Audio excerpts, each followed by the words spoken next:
Tonight on CTV News at 6, a grieving mother questions a court decision. I'm so angry, I don't know what to do. Mourning her 5-year-old daughter, demanding to know why the man accused of causing a deadly crash was out on bail. Because, why would they let him out? A pedestrian is Edmonton's first traffic death of the year. Pair of shoes, and then about 20 yards away was somebody on the ground. And that assume that they're zoned for the school and they're not. A newer Edmonton school may already be too full to accept every kid in its area. We should hit the bottom of this deep freeze overnight tonight and early tomorrow morning, but there really isn't much improvement to temperatures until early next week.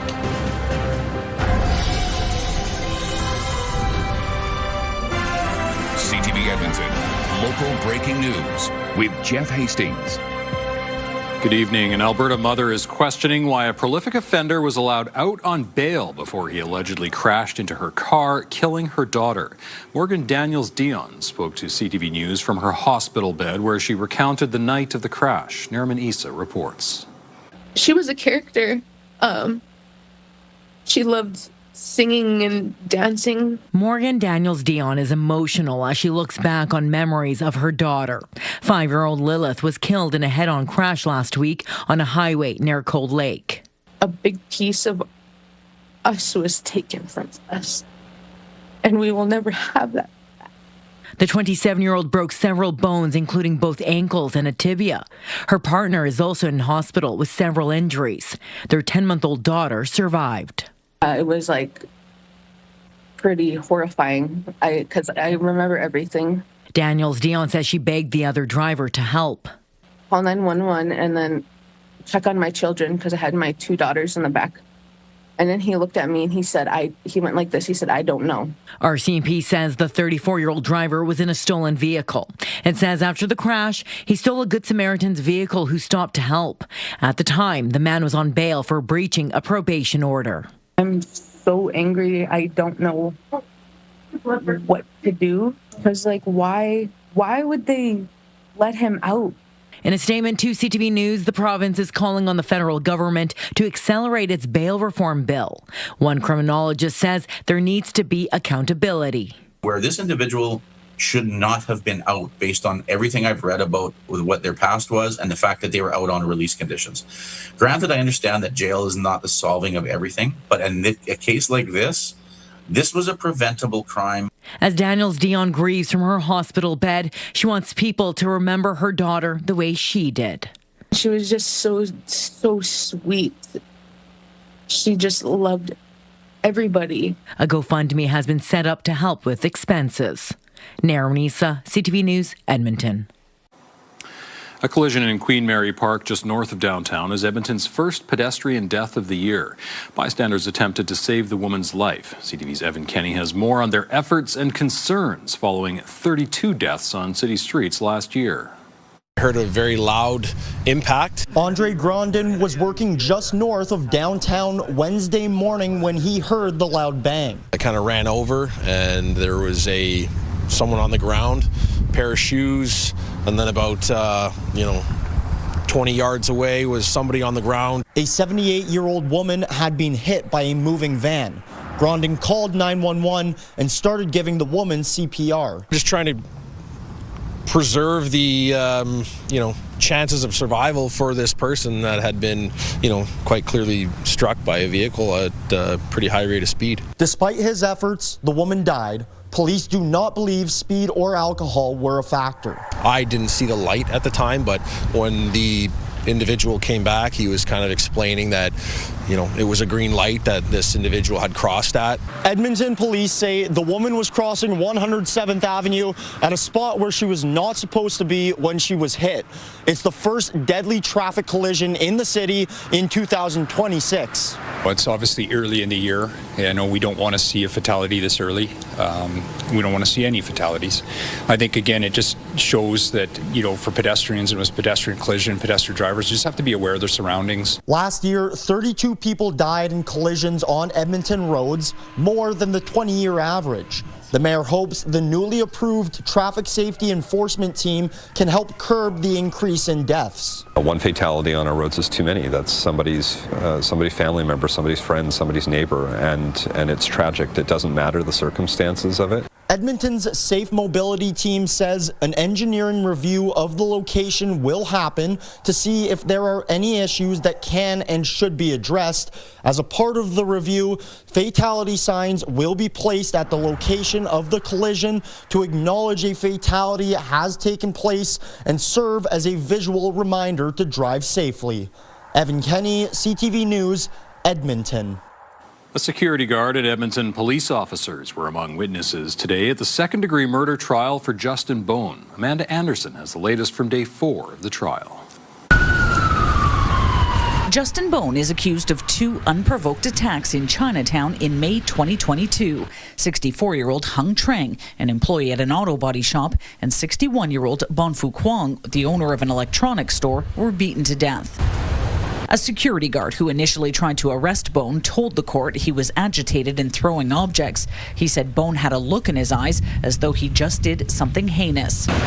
A police officer who arrested Bone was next to testify. She told the court she had to yell commands at least 15 times before Bone complied and was taken into custody. She was asked about an incident in the cells where Bone reportedly broke a sprinkler flooding the cell area. She told the court Bone said he did it because he wanted water.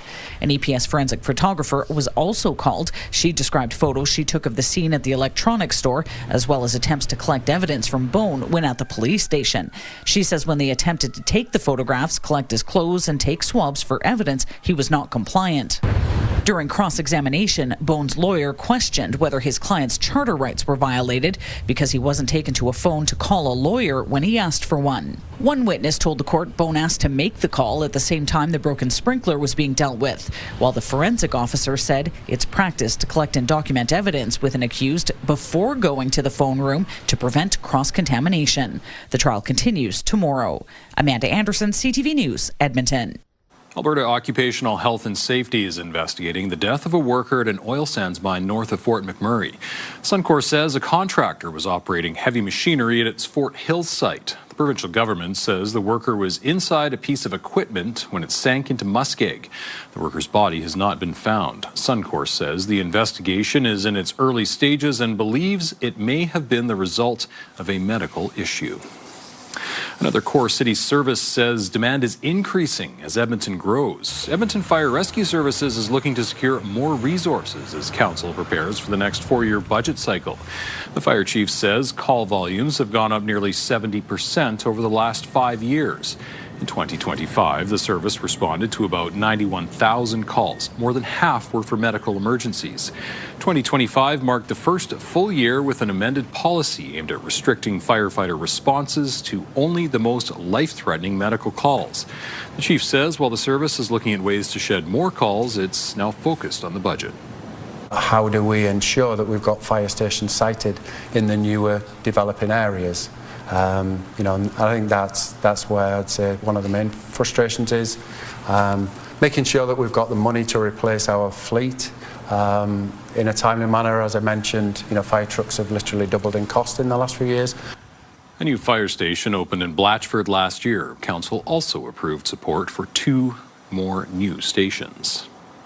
People who live in a South Edmonton community are worried about whether their kids will be able to attend its recently built school. Edmonton's mayor says the circumstance is not new and both the city and province are working to fix it. Connor Hogg has more. Both Lauren Caniff's kids go to Joey Moss School. It's within walking distance from their home, something the family factored in when they moved to Keswick. Caniff says that may not be the case for her newer neighbors. I feel very fortunate that they're in, so they get to stay in, which is great. I do hear concerns because people have moved into the community and either they moved in somewhere that isn't zoned for Joey Moss and maybe they weren't aware at the time they moved in. 3.5-year-old Joey Moss School was upgraded to Zone 3, which means it's one of 11 in the city that could be forced to hold a school lottery for new students if pre-registration is too high. The more we keep building new neighborhoods, especially at a time where the province hasn't caught up on school construction, although they're doing the work every day to try to do that, you're almost making that problem worse. Edmonton Mayor Andrew Knack says infill homes are a potential solution to the problem of overcrowded schools and new neighborhoods. Knack says the city needs to think more about how it expands in the future and make sure it's planning complete communities.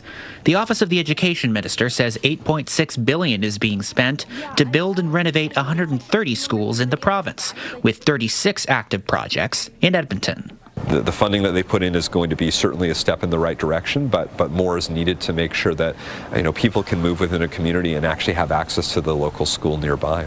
Edmonton's Public School Board says the zoning for Joey Moss School hasn't changed in recent years. A map on its website shows it does not cover the whole neighborhood. Caniff says parents need to research early. It could be more of an issue for the people who move in after the fact. And I also know that there is, I think, a specific area of Keswick being built right now that people are moving into that assume that they are zoned for the school and they're not. School pre-enrollment begins in February. If interest is too high, then a lottery will be held. It does not affect existing students. The Education Minister's office says more Edmonton schools will be announced in the near future. Connor Hogg, CTV News, Edmonton. A few thousand Edmontonians have received parking tickets so far this winter for violating seasonal parking bans. Not all of those fines will be paid. Jeremy Thompson has more on the mayor's plan to change that. Greg Brodeur says he was trying to obey the neighborhood parking ban. Instead, he and a handful of neighbors woke up to find $250 parking tickets on their windshields and a road that hadn't been cleared.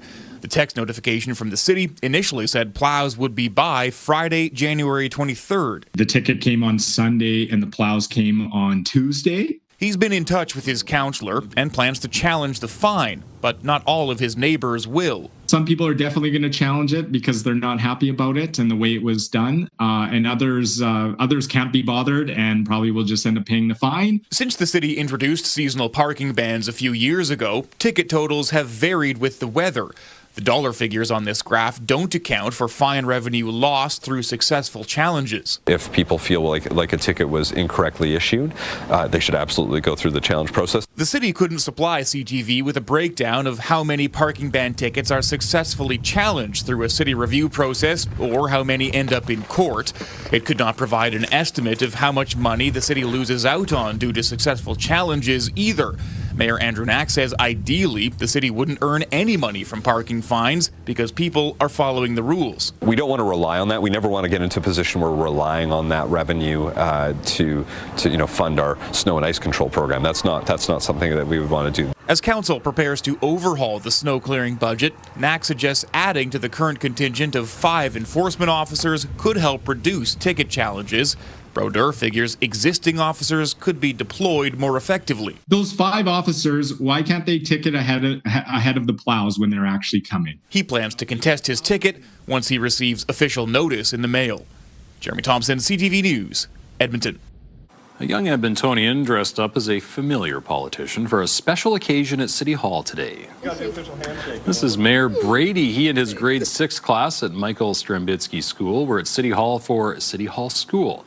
He briefly met the mayor and asked some questions. Mayor Brady even bought a pair of glasses just for the occasion.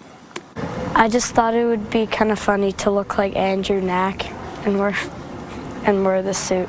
I just got it because we were doing a mock council, and I'm the mayor for it, so I wanted to look like Andrew Knack. Delight to meet the mini-me, although he should have shaved his head. That's the only other advice I'd offer him, but otherwise, perfect. Brady took his advice into consideration, but determined it would take too long for his hair to grow back. Knack says he did switch into his blue suit when they met, so they could match. That was considerate. It's the glasses, the signature glasses. The blue glasses was a dead giveaway, even with the hair. Hair's a good call on a night like tonight, or a hat, maybe some earmuffs. It's already colder outside right now than it has been at any point in January so far. The coldest temperatures prior to this afternoon, minus 20. We've now slipped to minus 25 in downtown Edmonton, and thankfully the wind is fairly light, but look south of the city. YG, you have a wind out of the southeast at about 15 to 20 kilometers per hour. Feels like minus 34 with the wind chill south of the city. We'll see actual temperatures close to minus 34 for some outlying areas tomorrow morning. Our daytime high today came in at minus 15. That was early this morning at about 10 degrees cooler than average. Most of the late morning, early afternoon hours, we were around minus 20. I think we're going to get to about minus 26 or minus 27 by the time we hit midnight, and that'll go down as the low for today. You can see a bit of cloud cover west and south of the Edmonton area, but clearer skies to the east. That's where the coldest air is as well. There was a cold warning overnight last night into this morning for Cold Lake north through Fort McMurray. Wind chill was in the mid-minus 40s in the northeast. That warning now stretches all the way south to the international border and west almost to the city of Edmonton. City is not included in the cold warning. It'll be cold tomorrow morning, just not cold warning territory. Although if you're just east or southeast of the city, you could see wind chill tomorrow morning in the minus 40s. Here in Edmonton, we'll get close to minus 30 tomorrow morning and then barely back above minus 20 tomorrow afternoon. Chance of flurries as well late in the day tomorrow. Talk more about that, let you know when it'll finally start to warm up later in the newscast. Okay, thank you, Josh. Still ahead on CTV News at 6, asking Canadians to come back. There's something clearly missing, and that's the lack of Canadian tourism. Oh, a Nevada business owner is trying to incentivize Canadian tourists to return. Also ahead. Dealing with a reliable Alberta, which has predictable products, high quality, is something that they want to continue to build on. Benefits of a renewed relationship between China and the Canadian government. Stay with us.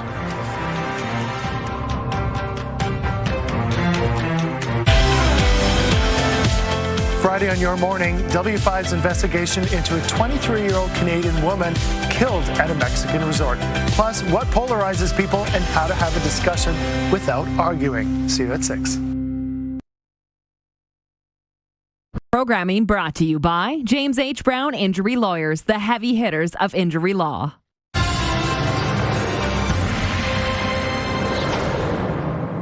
The head of Invest Alberta says a renewed relationship between China and the Canadian government could have significant benefits for our province. Rick Christians was part of the delegation that joined Prime Minister Mark Carney in Beijing last week. He says Alberta has always had strong ties to Chinese investors, and many of them met with Carney during the trip. Speaking on Alberta Primetime, Christian says China is already a major investor in Alberta's energy sector and is very interested in other sectors as well. And with all of the uncertainty that currently resides in the world, especially the uncertainty being created by our friends down south, dealing with a reliable Alberta, which has predictable products, high quality, is something that they want to continue to build on and continue to work on. He says when it comes to possible investment in a new West Coast pipeline, the Chinese stand ready to participate in whatever form we'd like them to. 3 downtown Las Vegas hotels are getting creative in an effort to win back Canadian tourism. The hotels are now accepting the loonie at par with the American dollar, not just for accommodations, but at resort bars and casinos too. As CTV's Tim Brooke explains, business leaders say it's their way to win back their best friends. Over the cold Canadian winter months, Las Vegas usually sees Canucks flock to the city in the desert, but not so much as of late. There's something clearly missing, and that's the lack of Canadian tourism. Las Vegas air traffic is down almost 10% year over year, and the biggest declines are coming from Canadian Airlines, Vegas's largest international market. Canadian tourism on a monthly basis, it's been down anywhere from 25% to 50%. And so, new incentives. Downtown hotels Circa, The D, and Golden Gate have begun accepting the struggling Canadian dollar at par with the American dollar. If you don't stay here, no sweat.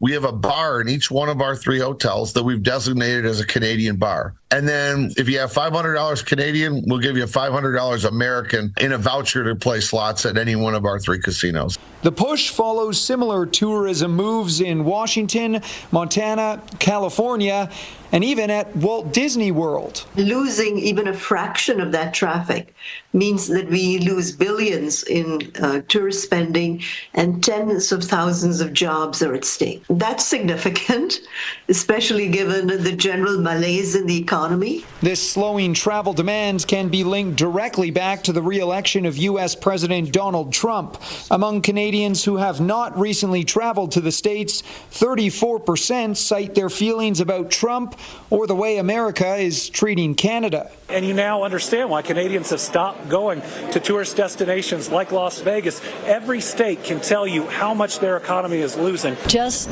not wanting to support what's going on right now makes sense. It's not worth it like that, and Trump's being crazy, so. Hotel owners say they understand deals alone won't be enough for many travelers, but they hope some rethink the boycott. We miss our best friends. Tim Brooke, CTV News, Calgary. Coming up, tracking tech on the slopes. And whether it's 5 minutes or 2 hours, that's too long to be separated from your child. Marmot Basin launches new Canadian tech to keep the whole family safe at the ski hill. And technology changes rapidly, so we don't want to transport old equipment over necessarily. Stollery Children's Hospital Foundation launches its annual fundraiser. Well, we've got about 36 to maybe 40 more hours of the deep freeze. And then after that, it's still cold, just not deep freeze cold. I'll let you know when temperatures should get back closer to average after the break.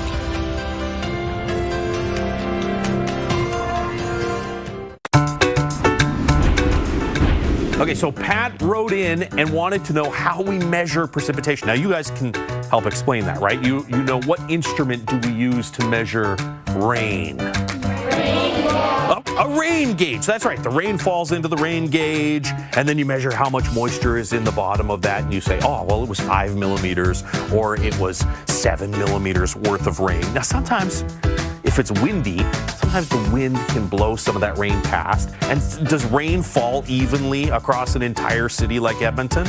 No. So sometimes there's some differences from area to area, but that's how we measure rain. It's how much falls into that rain gauge. Now with snow, we can also use a rain gauge, but we have to melt that snow, right? And what happens when it melts? It turns into liquid, and then can we measure that?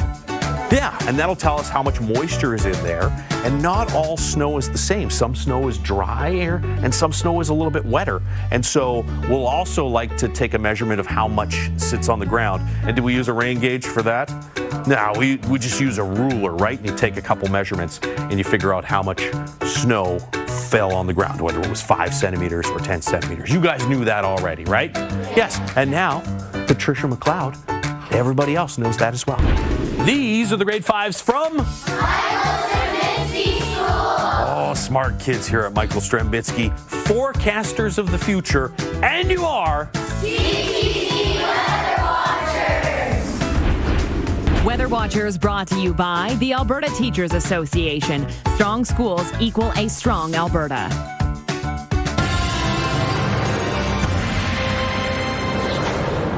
Annual fundraiser for the Stollery Children's Hospital will also help support a new standalone hospital.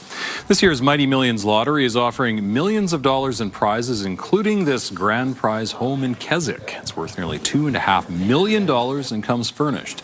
All the proceeds from this year's lottery go towards pediatric research and equipment needed to help kids at the existing Stollery and the new hospital. We want to make sure that the equipment, the specialties that are needed for the kids today are being taken care of while we're still holding some funds so that we can invest in the Stollery when it is ready. Technology changes rapidly, so we don't want to transport old equipment over necessarily. We want to make sure that we have cutting edge today and tomorrow. The Stollery Children's Hospital Foundation is currently trying to raise $1 billion for the new standalone Stollery. I've seen that house. Nice to see Megan again. Yeah. Megan's son Bennett was actually in the class at Michael Strembitsky at, Everything's just for one Weather big Watchers. circle. Yeah. You must know Keswick really well. Oh, I could get there with my eyes closed. The location this year is spectacular. We'll show you that in a couple weeks.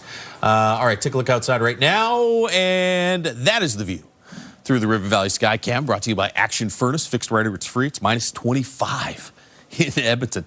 As we said, going into today, minus 20 was the coldest so far in January.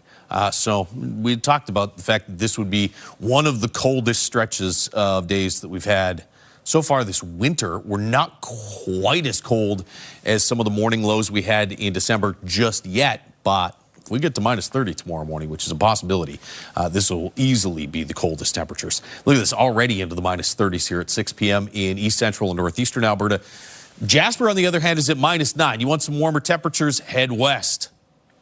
Not bad timing. Jasper in January deals underway right now.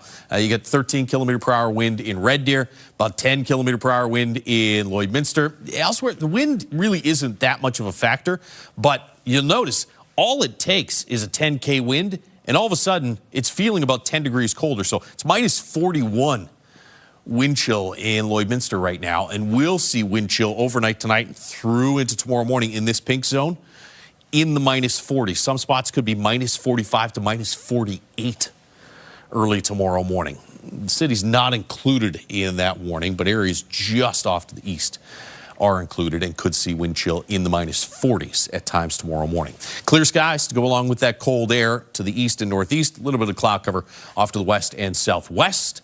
We'll see this next system drop in from the north, and that by tomorrow afternoon starts to produce some flurries or light snow from high level south towards Slave Lake. I think just cloudy skies tomorrow afternoon at Edmonton, and then supper time and into the evening hours. That would be the most likely time to see some flurries or some light snow in Edmonton, south towards Red Deer as well. Most of the accumulation is going to be off to the west and southwest of Edmonton. In the city, I think we'll probably get no more than a dusting to maybe 2 or 3 centimeters tops. There could be several centimeters of snow, though, in parts of southwestern and western Alberta as you get some upsloping here. And so through the day, Friday night into Saturday morning, you're likely picking up a couple centimeters there. And even into the afternoon hours Saturday, you're seeing some snow still coming down. For Edmonton, Red Deer, areas off to the east and northeast, it looks just mostly to partly cloudy skies and a little bit milder Saturday afternoon. I think the snow here in the city is done by Saturday morning. There's the Arctic air gradually making its way off to the east in the coming days. There's a big warm-up in western and southern Alberta Sunday, but watch that light blue zone just completely disappear Monday as another blast of Arctic air pushes in for the early to middle part of next week. I don't think that one's going to be as focused on central Alberta, though. That should be mainly areas further to the east. And so, yeah, minus 18, minus 16 for the next couple of days. Really cold still. A little bit better here. Back closer to minus 10 Sunday, Monday, Tuesday. And then 0 to minus 5 range for daytime highs by the middle to the end of next week. As far as the next 24 hours, well, we'll get to about minus 18 tomorrow afternoon with that chance of late day flurries after starting the day close to minus 30. Minus 10 range looks pretty good at this point with those kind of temperatures. Thank you, Josh. An Alberta man's invention for helping locate kids on the ski hill is coming to Marmot Basin. Ski Crumb is a radio-based GPS system that can track your child while out on the slopes. The company says it's an alternative to tracking apps that can fail when cell service drops or batteries freeze. The tech is available at some ski resorts in BC and is now coming to Marmot Basin in Jasper. Keith McIntyre was inspired to create the device after he lost his son on a mountain for 45 minutes. It is the most fulfilling thing I've ever done. I talk to thousands of parents, and anyone that skis a significant amount of time has had some incident. And whether it's 5 minutes or 2 hours, that's too long to be separated from your child. It costs $20 to rent at Marmot Basin or $199 to purchase for yourself. Still ahead, Canada's Prime Minister navigates a new world. We are Canadian. News. Carney's message to Canadians and response after comments by Donald Trump. And we have some clear red lines what's been delivered to the president. The future of Greenland and Canada's potential role. Programming brought to you by James H. Brown Injury Lawyers, the heavy hitters of injury law.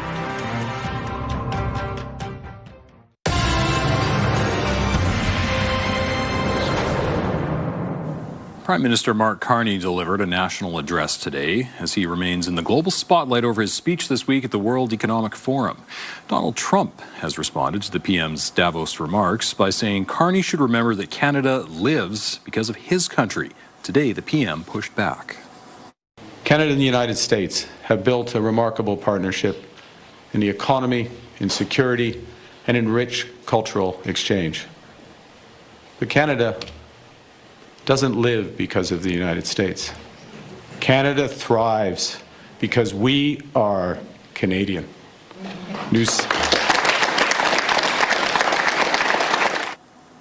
In a nod to his Davos speech and before a cabinet planning forum, the PM said Canada can't solve all the world's problems, but he thinks the country can be an example to a world that's at sea, protecting democratic values and freedoms.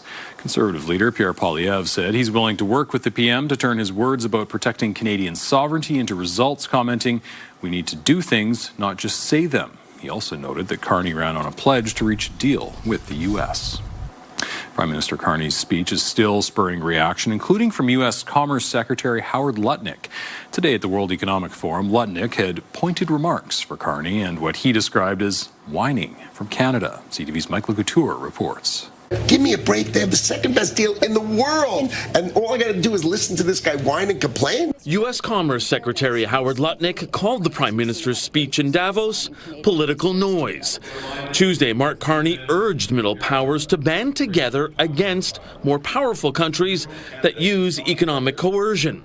Lutnick warned those words will be remembered during this summer's trade review. They have USMCA, which means 85% of the Canadian economy comes into the United States for zero. And there he is complaining that he's going to go to China and improve it. Canada's finance minister pushed back on those comments. Prime Minister said a lot of things that people thought, and he had the courage to say it loud. I think Canadians have understood by now that diversification is key. Meanwhile, the reverberations of Carney's message continue to be felt with other world leaders. I think we have a lot of Europeans who are in this first camp of multilateralism, whereas the American administration is driving multipolarity, and we're trying to make these two things meet. Australia's finance minister called the speech stunning, adding it makes a powerful point about the old world order being done. So the job for us, the job for our Canadian friends, is to work out how we can shape all of this change in our own interests. California governor and possible Democratic presidential contender Gavin Newsom also praised Carney at Davos for calling out the current state of the world, adding Americans need to do the same. Michael Couture, CTV News, Ottawa. Donald Trump took a jab at NATO forces today. Trump dismissed military contributions from the alliance, including their role in Afghanistan, a mission that included troops from Canada. We've never needed them. We have never really asked anything of them. You know, they'll say they sent some troops to Afghanistan or this or that. And they did. They stayed a little back, a little off the front lines. According to the government of Canada, 158 Canadian Armed Forces members lost their lives during the mission in Afghanistan. Earlier this week, President Trump announced he and NATO Secretary General have the framework for negotiations on American involvement in Greenland. Today, a better sense of what was discussed. CTV's Judy Trin reports. Canada to really step up. The framework for negotiating the future of Greenland was drafted in a meeting between the U.S. President and NATO's Secretary General. It could include more American bases and troops on Greenland and drilling rights to critical minerals, all to prevent Russia and China from gaining a foothold in the Arctic. When it comes to Greenland specifically, their economy, their military situation, Russia and China will never get access. And the Danes and sovereignty, is that all assured? We didn't discuss at all about that issue. The leaders of Denmark and the semi-autonomous territory of Greenland were not part of the discussion. They're not willing to give up their sovereignty. We have some clear red lines what's been delivered to the president, and nothing about a deal on mineral resources or anything else. But that's something the further discussions that we are willing to take. You know, NATO cannot just make an agreement with the United States about Greenland. NATO does not have that authority. So we're going to have to see how that plays out. The framework involves boosting security for the entire Arctic region. There are 8 countries in the Arctic Circle other than Russia. All of them are NATO members. At Davos, the NATO chief met with Mark Carney. The Prime Minister committed to fully participating in the defense of the region. In a readout, Carney emphasized Canada's plan to quadruple defense spending over the next decade with investments in the Arctic, such as over-the-horizon radar, year-round presence on land, sea, and air, and new critical infrastructure. Canada currently has about 300 full-time soldiers and 1,700 Canadian Rangers protecting the Arctic, along with 4 military bases. To quadruple defense spending in a decade will require spending about $150 billion annually. Judy Trin, CTV News, Ottawa. A shuttered theme park in Niagara Falls is pitching a new plan to ship its captive beluga whales to the United States. I think it could very well be the best place for these animals to go.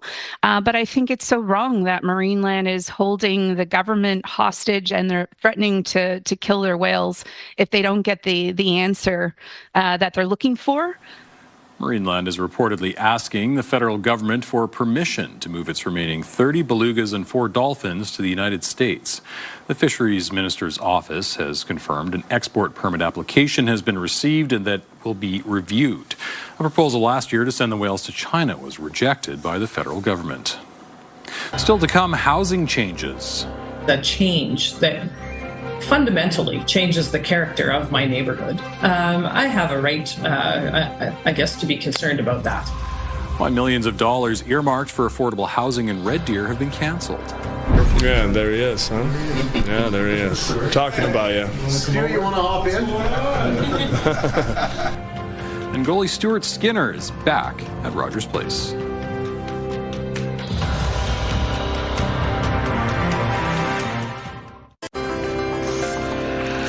Looking at the markets, the Canadian dollar traded for 72 cents U.S. today. Oil was down $1.26, closing at $59.36 a barrel. Gold was up nearly $76. The TSX and Dow Jones both made gains, up 151 points and 306 points, respectively. The owners of the latest version of Zellers says it plans to start expanding across Canada. Zellers 3.0 opened its first store in Edmonton last fall. The Londonderry location brought in some nostalgic elements, including the familiar logo and Zeddy.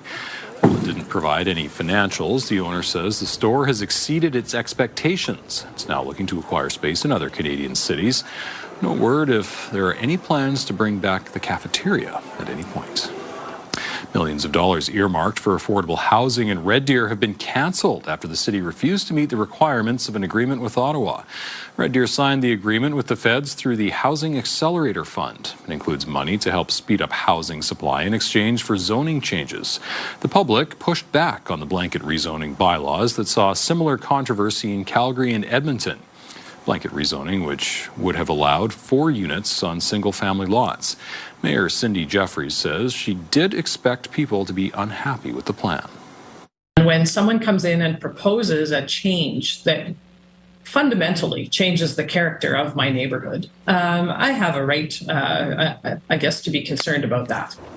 The city was supposed to receive more than $12 million in funding. It had already received $3 million before the agreement was cancelled. Council voted to hold on to the funds in hopes of further conversations around blanket rezoning. Jeffrey says the city can deliver on every other requirement. We know the goal of the federal government is to build housing and to do it fast. We're ready to do that, and we hope another conversation will get us there. Alberta Social Services Minister Jason Nixon says the city should keep the money. He did not say what he thinks the city should do as it waits for future conversations with the feds. Kidsport Alberta is getting more money from the province. The demand for what we do is higher than ever, and the Every Kid Can Play program has allowed us to significantly increase our impact. More than $500,000 in new funding is going to Kidsport Alberta this year. The organization says it will be able to help an extra 1,500 kids. Families in need are eligible for up to $350 to help with costs like program registration. Goalie Stuart Skinner is back at Rogers Place for the first time since he was traded from the Oilers, although it's unlikely he'll face his former team tonight. The Pittsburgh Penguins are visiting Rogers Place. Skinner was traded to the Penguins last year for goalie Tristan Jarry. Skinner played in Calgary last night, backstopping the Pens to a 4-1 victory over the Flames. Defenseman Matthias Ekholm says he and Skinner used to live in the same neighborhood, so they drive to the airport together. Skinner was walking by as Ekholm was talking to the media this morning.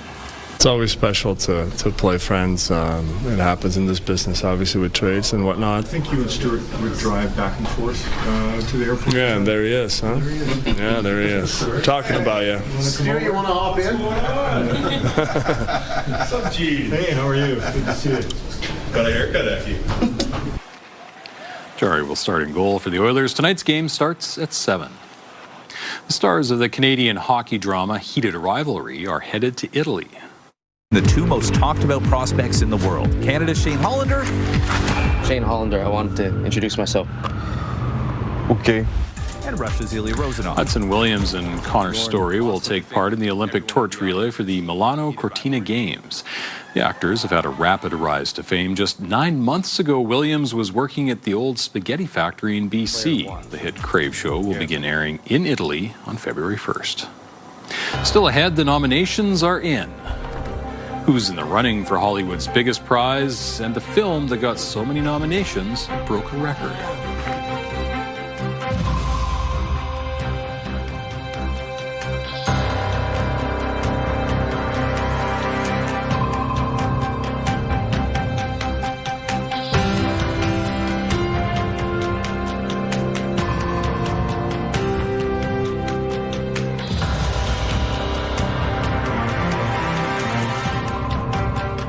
We've got another great night of entertainment coming up right here on CTV, starting at 7 with E-Talk.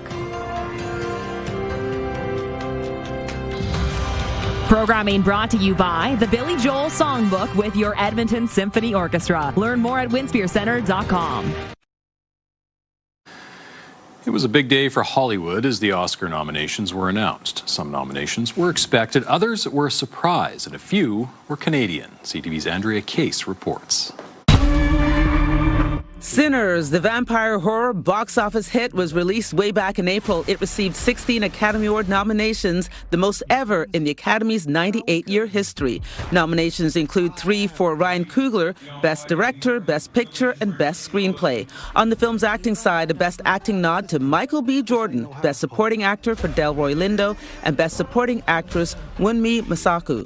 If there's a film which can give Sinners a run for its money, that film is one battle after another. It garnered 13 nominations, including Best Director and Best Film for Paul Thomas Anderson. He's been nominated 11 times and never won one yet.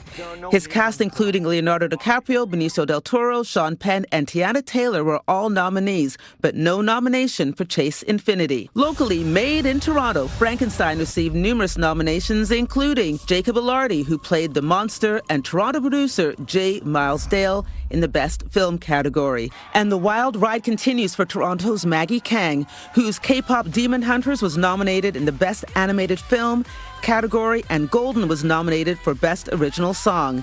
11 actors are first-time nominees, including from the film Sentimental Value, Stellan Skarsgård, Renata Rintsev, Inga Ibsdottir Lilius, and Elle Fanning. Sentimental Value received 9 nominations, as did Marty Supreme, giving star Timothée Chalamet his second Best Actor nomination in 2 years. He also heard his name called as a producer on the film. Rounding out the Best Film list, Bugonia, F1, Hamnet, The Secret Agent, and Train Dreams. Comedian Conan O'Brien will host the 98th Academy Awards on March 15th. You can watch them right here on CTV, CTV's division of Bell Media. Andrea Case, CTV News. Temperatures right now are in the mid-20s. We'll get close to -30 tomorrow morning outside the city in the -30s. High of about -18 tomorrow afternoon. Another cold day Saturday, not quite as cold as tomorrow. And then breezy, but back to about -9 on Sunday. All right, sounds good. Thanks, Josh, and thank you very much for sharing your time with us. For news anytime, visit our website, ctvnewsedmonton.ca. See ya.